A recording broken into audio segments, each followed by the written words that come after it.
Welcome to the Swam podcast. I'm your host, Coleman Hodges. Joining us today, newly crowned world champion, world record holder. We're sitting down with Isaac Cooper. How's it going, man? Hey, good to be here, man. Sounds really weird for you to say all those titles. About 2 weeks ago, I didn't have any of them, so that's kind of weird to hear it for the first time.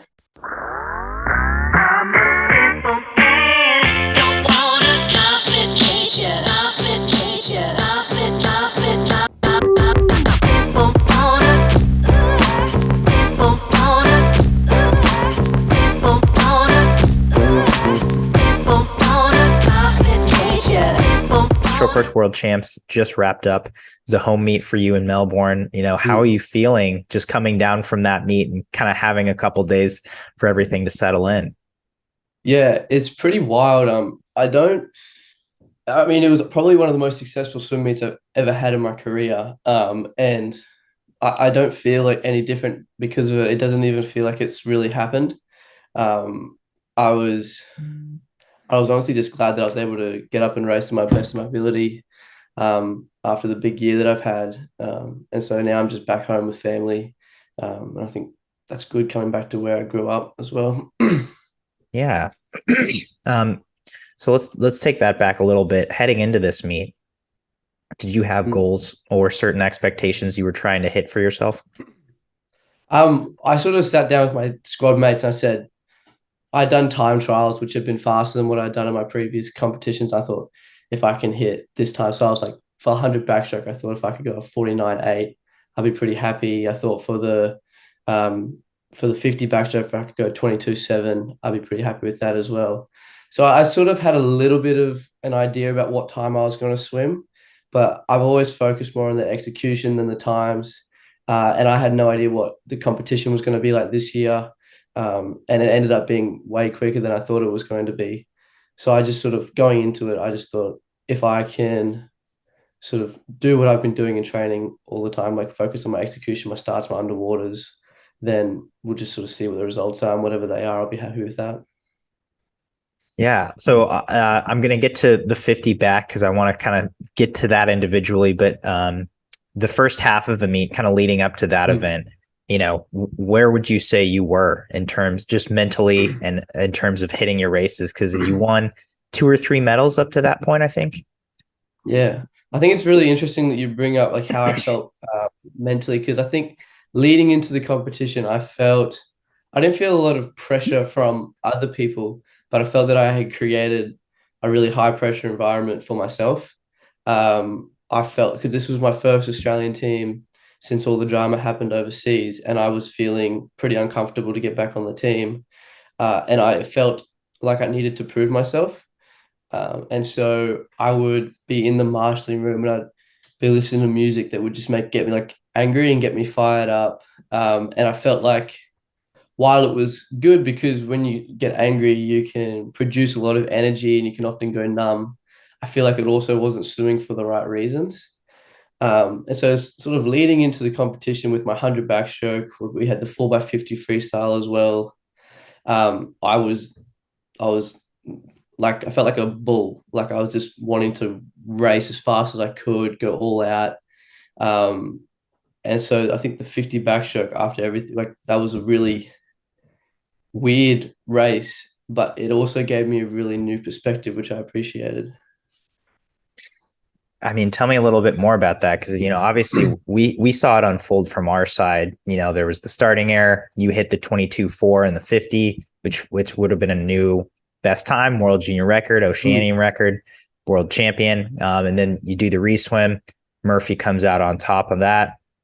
You have this really incredible moment on the podium where you're able to just show your emotion and show it's like it's an upsetting moment, whether it's right or wrong. It was a lot to go through. So yeah, in your own words, can you kind of tell me what you feel like you got out of this situation? Yeah. So I think the exact same thing. So I had broken the junior world record in the semi-final and I knew that I could go faster. Like I knew that I had a little bit left in me. I wanted to break the junior world record. I said to my coach, I said, I'm gonna break this record in the semi-final just because I was like, I want to get it out of the way. And thank goodness I did, because otherwise I wouldn't hold it. Um, but I did the same thing. I was in the marshalling room and I was sitting there with my headphones on. I was fully zoned in. I was like, I've gone from being like sent home to having a chance to standing on top of the world. I'm gonna be here. I'm gonna prove myself. I'm gonna do it. I'm gonna swim as fast as I can. And I was behind the blocks, and I was like, "This is it. This is where you go."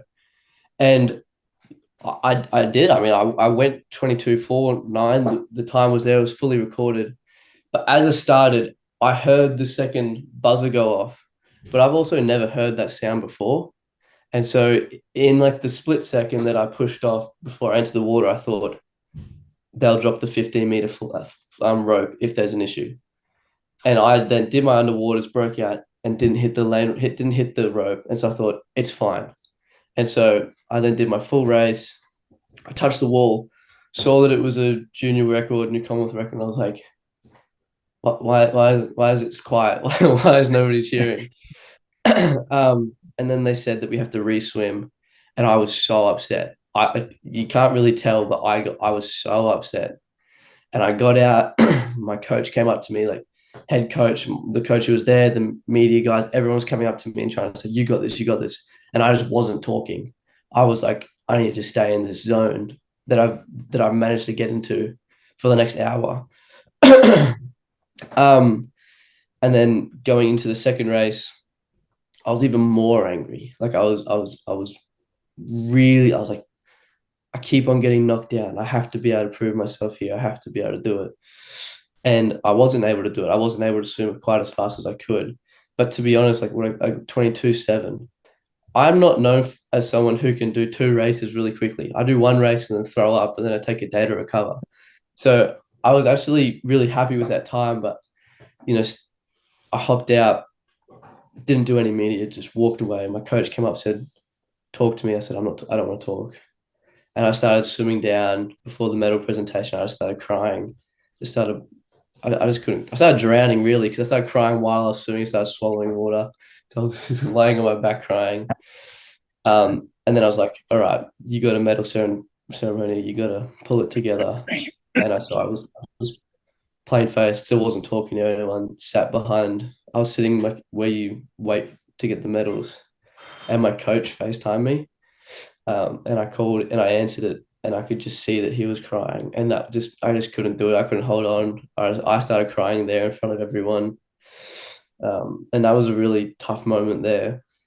And then I thought, all right, we got the medal ceremony, hold it together again. Walked out, did that, and then I saw my parents, and I felt for them, because they had to go to Commonwealth Games and sit in the stands while I wasn't competing.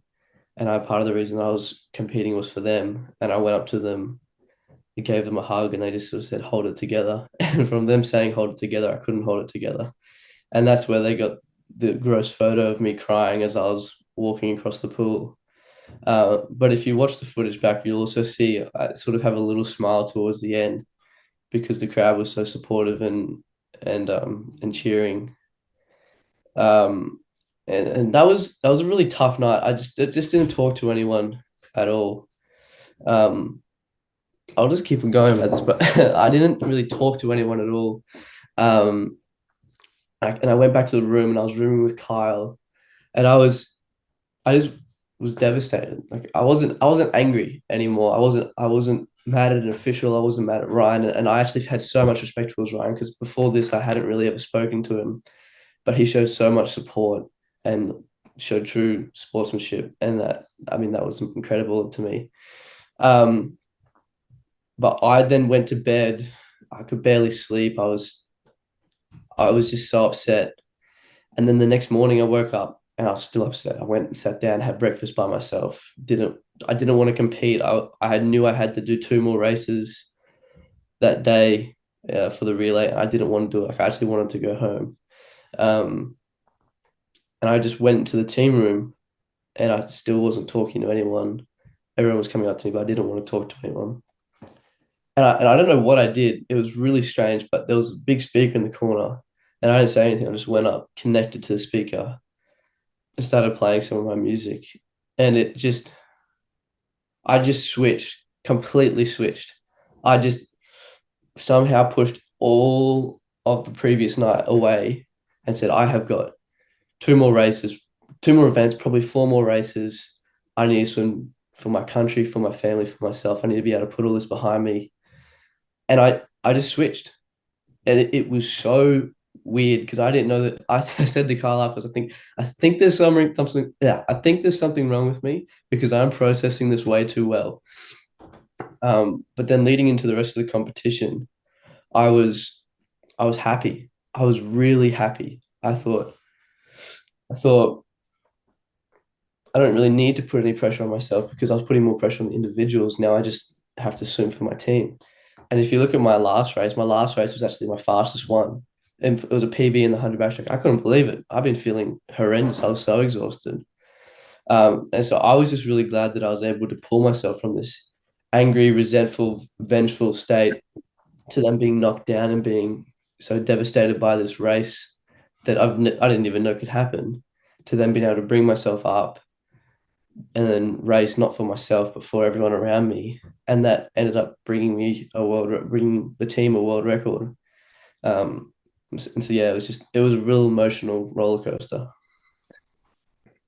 Ooh, yeah. Need to like Sorry, I take a talked for a breath. bit there. That was incredible. I mean, thank you for sharing all of that because I felt like I was on the journey with you, you know. I mean, that was just from watching on the outside. Obviously, we don't have all of the insight of what you're going through. We just see what's happening and the results. And man, yeah. I mean, I felt like I was there just now. So thank you for sharing all of that. No, that's no Um, worries. so I talked to Kyle yesterday, Oh, and really? he mentioned that he was your roommate, and he mentioned kind of like you said, like you might not be known for being able to like back up swims. You know, you might that might not be your specialty, but he's like Isaac's mental game is like the strongest I've ever seen. You know, it's like once he gets in the race, like that's his superpower. I mean, would you agree with that assessment that is Oh, one of your best assets? Kyle's so sweet. I'm gonna have to send him a message and say thank you. I think that yeah, I would definitely. I'm really competitive, and so I don't want to get into any race and get beaten. And I think Carl is the exact same, and that's why he's such a good anchor, is because he doesn't care how far behind he is. He may not necessarily want to win, but he doesn't want to lose, and he'll do anything he can to not lose. And I'm the same. So I think leading into any race, no matter what it is, I could be playing table tennis with my little brother, or I could be in front of the world stage. I'm going to get just as nervous, just as competitive. And so I think because I do enjoy racing. It's good because I don't freak out behind the blocks too much, and I can just sort of bring the best out of myself because racing's what I love to do. Yeah. um, do you feel like you've been able to hone that especially over the last year as you've kind of moved up in the world stage and you know gotten to compete at some of these higher level meets? Yeah, definitely. Well, my first international competition was in Tokyo, and that's a really big jump to go from no international meet to competing at Tokyo. And I could honestly say that I've been more nervous at States in Brisbane than I was in Tokyo. And so I think if you can just channel the energy, like I get physical pain from the adrenaline running through my hands. Like it feels so uncomfortable, but I'm like, it's good. Like I can use that energy then. But I mean, the more international competitions, I feel like I can get better at it. And obviously, we have time trials, we have main sessions at training, and if you're able to switch into that competitive mindset during training, then it's the same as being able to go to an international race if you can do it properly. Yeah. I mean, yeah, so you go to the Olympics at a young age, and then you alluded to this before. You go to Commonwealth Games, you make the team, and then you're ultimately sent home from that. Can Yeah. you tell me about how how you processed that event or that course of events, and how you were able to move forward. And ultimately, you mentioned having kind of this chip on your shoulder heading into short course worlds, but what do you feel like you walked away from that with? Um, yeah, so I didn't go to Tokyo. I didn't plan to go to Tokyo. I had planned for my first international competition to be Commonwealth Games. And so for me to be able to go to Tokyo was like a wonderful first step into the Australian team. And it was a wonderful opportunity. It was probably the best way to get onto the first team. But then I sort of thought I knew that I had the ability to stay on the Australian team for a long time. And so I created this, and also once you make the team, then you start to get paid. And so I moved out of home when I was pretty young, and I realized that I need to be on the Australian team in order to make my money. Otherwise, I don't know what I'm going to do. And so I then, didn't. I started swimming again for the wrong reasons. I was just swimming because I needed to make the team, because then I kept getting paid. Um, and so I felt like for going to Worlds and going for Comm Games, I still wasn't going there for the right reasons. Um, and then once I got sent home from Commonwealth Games, it was just I don't even know how to process it, and I've had so long to process it. It was just devastating, and I felt like I had completely hit a reset on my career. And I felt like when I come home to my little small town of Bundaberg, I used to walk around, see my friends, and they knew me, they'd smile. And now I felt like I was walking around and everyone was looking at me ashamed of what I had done. And I moved locations. I went from Brisbane to Sunshine Coast. So, you're going from the city to sort of a more coastal beachy vibe. And I started training with Ash Delaney.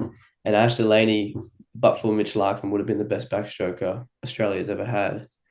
And so having him there, he understands what it's like to be an athlete, and he understands the sort of pressures that we have on the team and competing and off the team as well.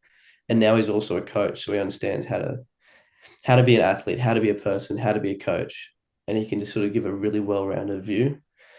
Um, and so I just sort of thought I can either let me being sent home be the end of my career, which was my initial reaction, or I can let it be a part of my story. And it should be a good story if I'm able to pull myself out of the depths like this. And I think that I've done that coming through Worlds. I think I originally went into it again with the wrong intentions, but I learned so much, and I'm almost grateful for that 50 backstroke, because as I said, it gave me a completely new perspective on how to approach competition, how to approach a career, and also just how to approach training as well. Because if I'm swimming because I want to swim, because I want to compete, not for myself but for my family, for my team, then I think that's going to bring out the best in me, and it's not going to be a toxic sort of environment.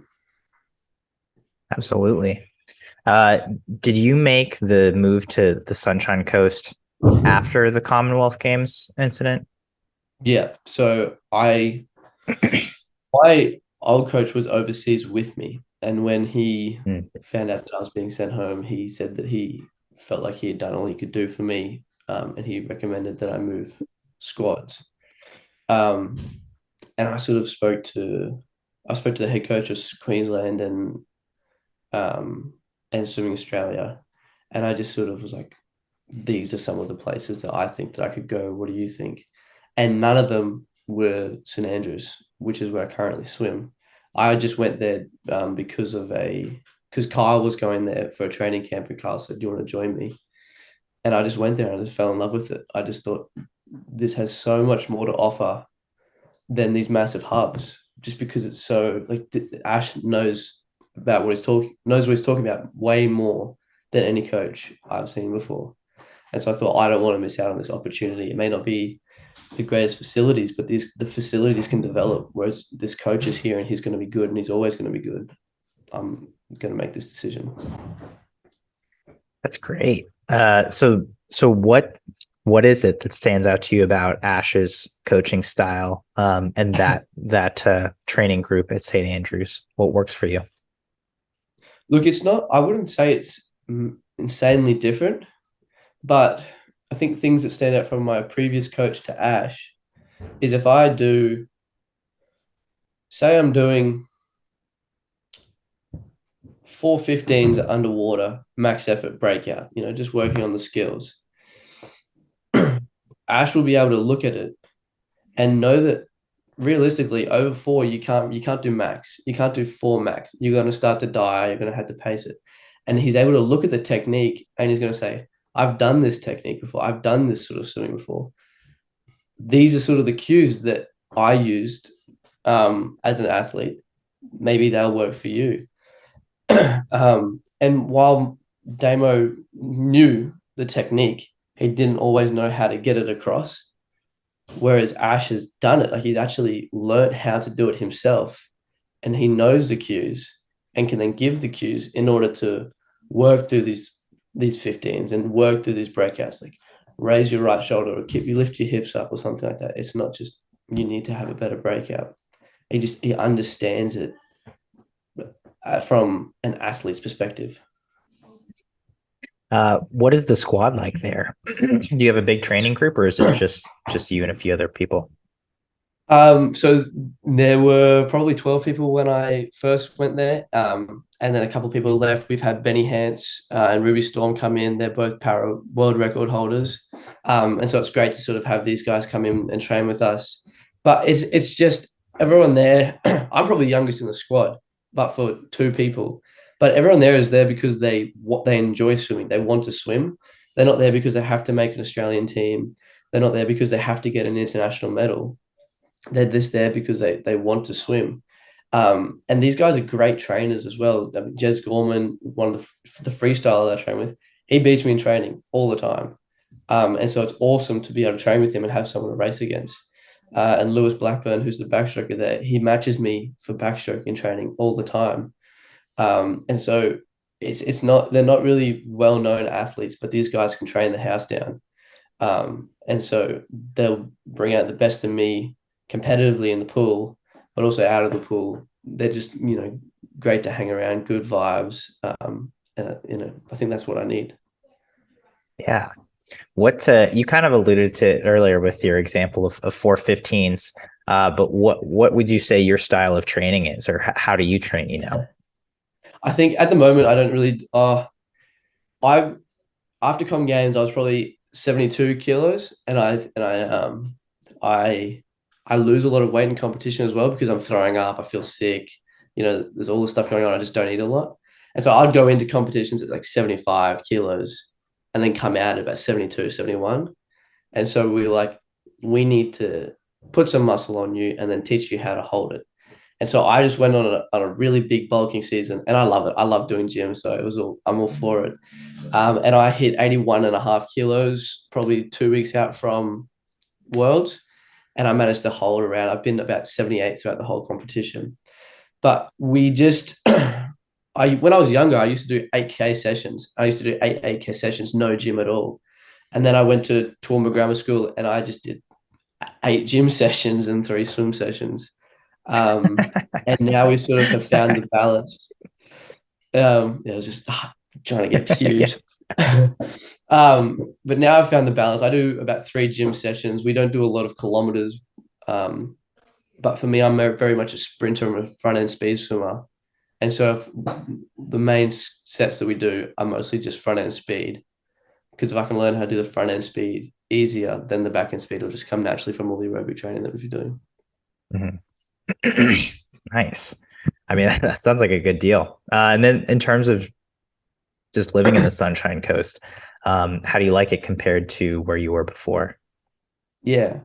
Look, I really like Brisbane because it's a big city. There's clubs, there's tons of people, there's shops. You can do whatever you want to do. You can always stay busy. Whereas the sunny coast is much quieter. You've got the surf, not too many clubs.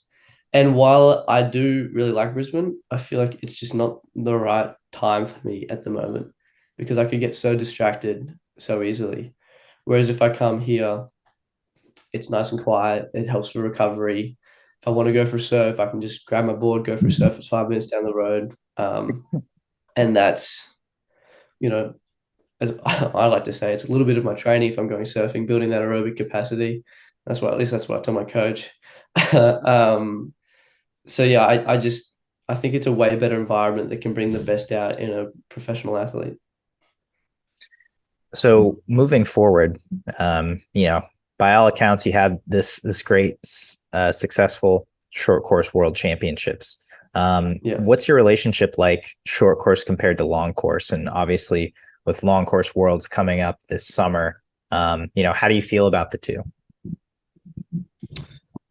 Well, I'm not really sure because I haven't done short course in maybe 3 years. And so all of my previous PBs were from when I was like 14. And so I would think that I think that I did exceptionally well at world short course, but I also wouldn't say that I had the best turns or the best starts or the best underwaters. Um, but but I think that I have pretty good swim speed, but not the best. Like if you watch the current world record holder in long course 100 backstroke, he's just flies away. So I think that I'm pretty even across short course and long course. I don't excel at anything. I'm just good at a little bit of everything. So if we can, develop that swim speed, then I feel like my long course should be just as successful as my short course. Yeah. Well, Isaac, I appreciate you taking the time to chat and just diving into all sorts of topics. It's been great. Yeah. It's been great getting your perspective on it. Any parting thoughts before we sign off today? No, I just want to say thank you. I mean, I feel like I have a good story to tell, and I feel like you can also help a lot of people if they can learn from mistakes that I've made and also gain from the successes that I have had. So if I'm able to help some other people, then that'll be great.